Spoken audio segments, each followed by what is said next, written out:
مرحبا وأهلا وسهلا فيكم. رجعنا لكم بوصفة زاكية ولذيذة وأكيد رح تعجب اللي بيحب الفلافل. مكوناتها حمص حب، بصل، كمون، بيكنج باودر، بيكربونات الصوديوم، طحين، بصلة، ثوم، وبقدونس. كملوا الفيديو للآخر لتتعرفوا على طريقتها السهلة. يلا نبلش. راح أستعرض معاكم المكونات.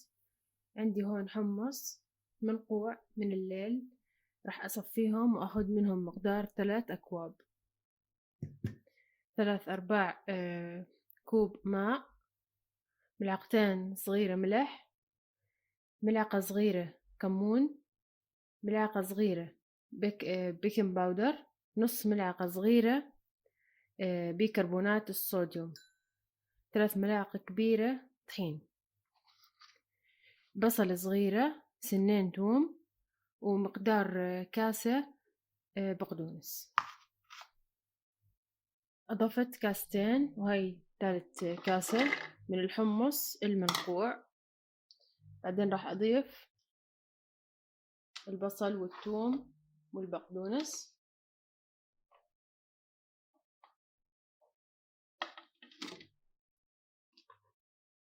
والمي وأشغلها. هاي المرحلة الأولى.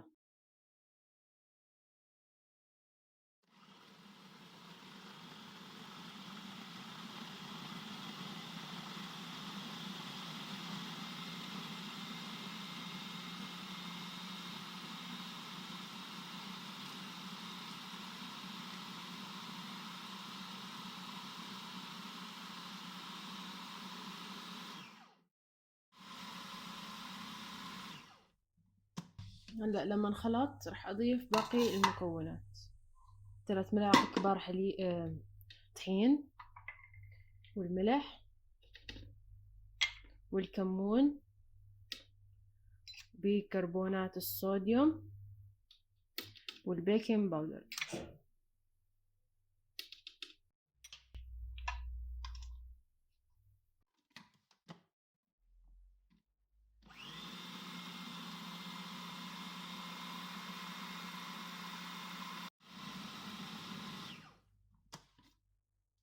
كل شوي راح أطفيها وأحرك زي هيك عشان أتأكد إنهم كلهم اختلطوا سوا.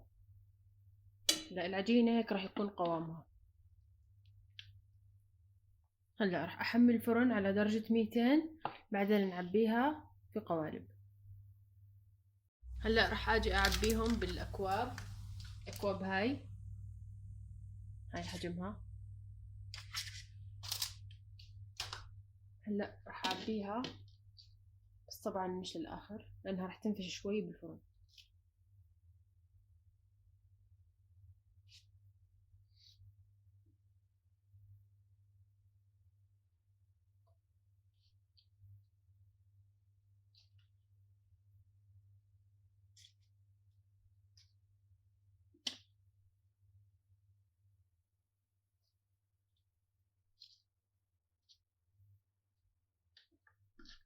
يعني تقريبا للنص.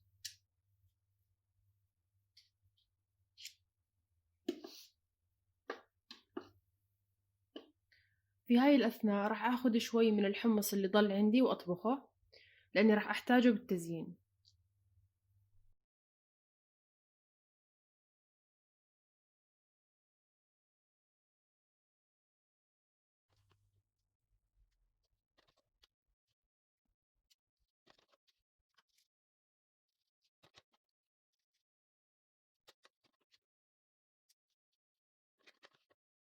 بعد مرور 30 دقيقة طلعتهم من الفرن، راح أتأكد إنها استوت. بعود هيك صارت جاهزة معنا.